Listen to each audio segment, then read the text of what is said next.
True Blue Nation, Dodgers Report. Hello, Blue Crew. Before we dive deep into this news bomb that could redefine our bullpen for the upcoming season, I need you to do something fundamental for our community. Subscribe right now to the True Blue Nation Dodgers Report channel. Hit that notification bell because, as you all know, the hot stove never sleeps, and neither do we. If you want to stay ahead of every other fan with exclusive analysis and first-hand news, this is your place. Now, let's get down to business because things are heating up in Los Angeles. We are in December 2025, and while the dust from our last campaign is still settling, the Dodgers front office is already operating at full speed. My analysis today focuses on what was indisputably our Achilles heel last season, the bullpen. Let's be honest with each other, Dodger fans. The quest for a third consecutive World Series title demands perfection, and what we saw in 2025 was an emotional roller coaster in the late innings. The signing of Tanner Scott, which promised to be the definitive solution a year ago, unfortunately turned into a statistical nightmare. Scott not only performed below critical standards, but he didn't even step on the mound during the playoffs, leaving a glaring hole in the ninth inning.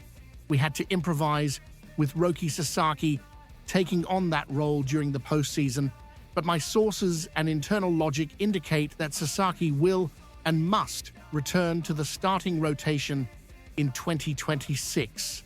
This creates an immediate and dangerous vacuum at the closer position. This is where my exclusive information and analysis of the current scenario come in. With the New York Mets closing a $51 million deal with Devin Williams, the market has suffered a seismic shift that heavily favors the Dodgers. Mark Feinsand of MLB.com and other insiders I've been talking to point out that Edwin Diaz, Sugar Diaz, is now the primary target and the missing piece in our puzzle. Diaz opted out of his contract with the Mets, leaving behind 2 years and a lot of money, which signals that he is looking for a long-term commitment and a winning team. The Mets' move to secure Williams suggests that David Stearns, their president of baseball operations, is following his career-long philosophy of not spending excessively on a single relief arm repeatedly. This opens an express lane for Andrew Friedman and the Dodgers. We are a team that doesn't hesitate to invest when generational talent is available, and Diaz fits the description of elite perfectly. The need is obvious. We were one of the 10 worst teams in 2025 in losses, charged to relievers, and blown save opportunities. For a championship team, that is unacceptable. Diaz's availability isn't just a market opportunity, it is a necessary course correction to ensure we don't go through the same stress as last year.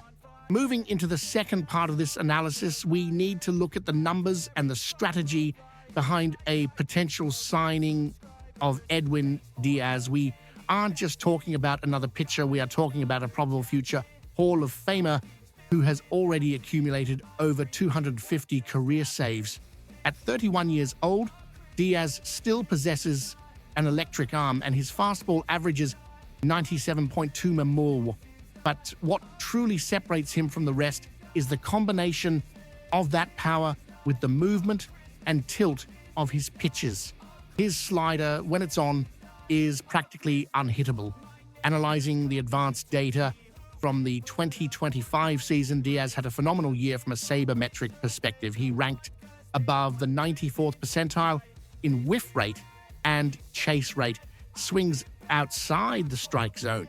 His XBA, expected batting average, and xERA show that his dominance wasn't luck, it was pure competence. He limits contact and generates strikeouts at a rate that few in the history of the game have managed to maintain. Financially, we are looking at a significant investment. Projections indicate a contract in the range of 4 years and somewhere between $82 and $84 million. It might seem like a lot, especially after the financial fiasco with Tanner Scott, but my view is that the context is different. Scott was a gamble that went wrong. Diaz is a proven commodity in the National League. Furthermore, after Diaz, the free agent market drops drastically in quality, with names like Robert Suarez and Pete Fairbanks being the next options who, with all due respect, are not on the same tier to shut the door in a Game 7 out of the World Series. The Dodgers' strategy must be aggressive, with Roki Sasaki moving back to the rotation.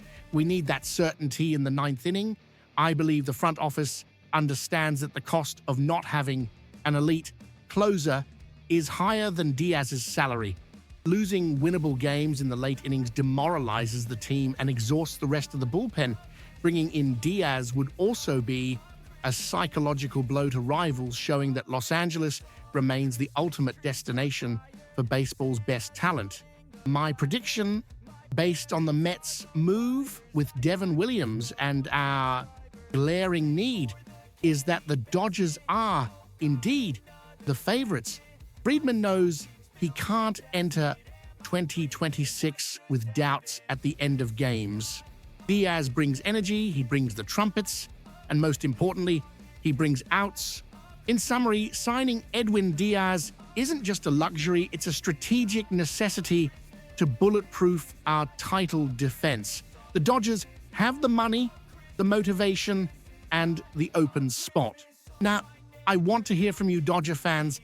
Do you believe the Dodgers should open the vault and pay over $80 million for Edwin Diaz? Or should the trauma with Tanner Scott make us look for cheaper, lower-profile options? Leave your honest opinion in the comments below. I read and reply to everyone. Don't forget to like the video if you enjoyed this detailed analysis. And if you haven't already, subscribe to True Blue Nation Dodgers Report right now. Let's track every step of this negotiation together. Until next time, Blue Crew,